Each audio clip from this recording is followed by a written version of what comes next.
Morning, everyone. So I'm going to talk about posterior labral repair and a few video techniques.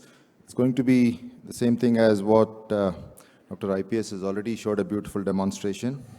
So I'd like to share my few videos. So we have this patient is a young patient who is a posterior shoulder pain, mainly an abduction external rotation. It's post-injury. Jerk test was positive, posterior apprehension was positive, Baton score was normal. MRI shows posterior labral tear. Sometimes if it's difficult, you can add a MR arthrogram which will show it clearly. Here it also shows a small slap tear as well.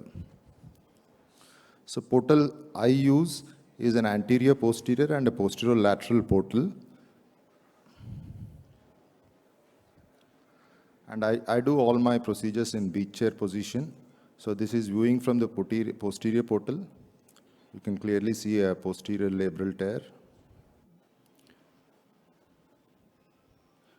And then I switch my viewing portal to the anterior viewing portal, and the posterior portal is now used as a working portal.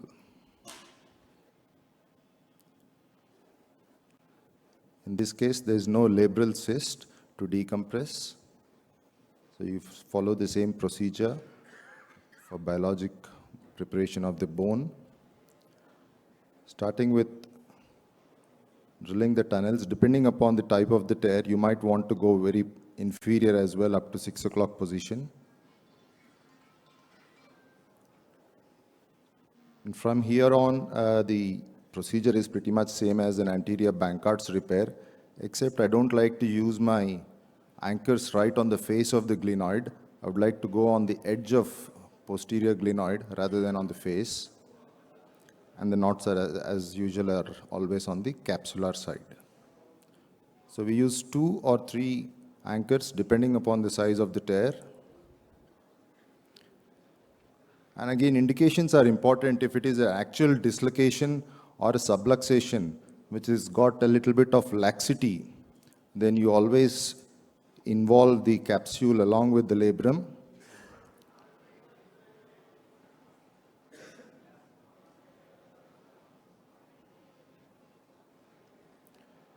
So in here, what the video you have seen is just a posterior portal and an anterior portal.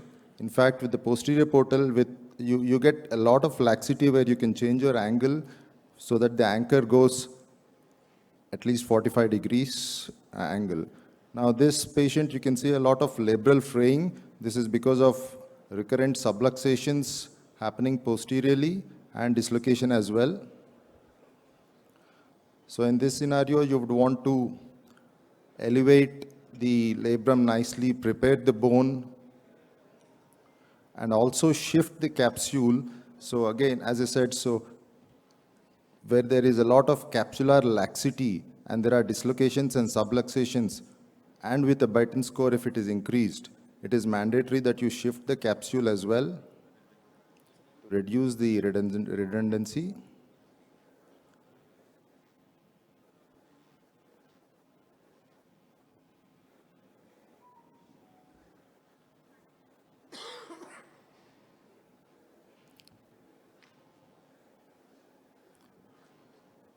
That's the capsular shift. And you finish it. Sometimes incidental findings also you get, like in this case, a small labral tear. You can see a small labral tear occasionally, like a Kim lesion, which also needs to be addressed. And if I find a small labral tear, I prefer to do a single mattress suture type of a fixation for these tears.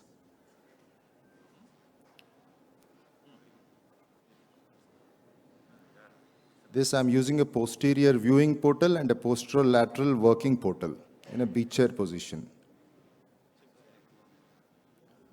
Use a lasso loop, get both of them posteriorly, and use a mattress type of a fixation posteriorly for small tears. Here I have not included any of the labrum. It's not required.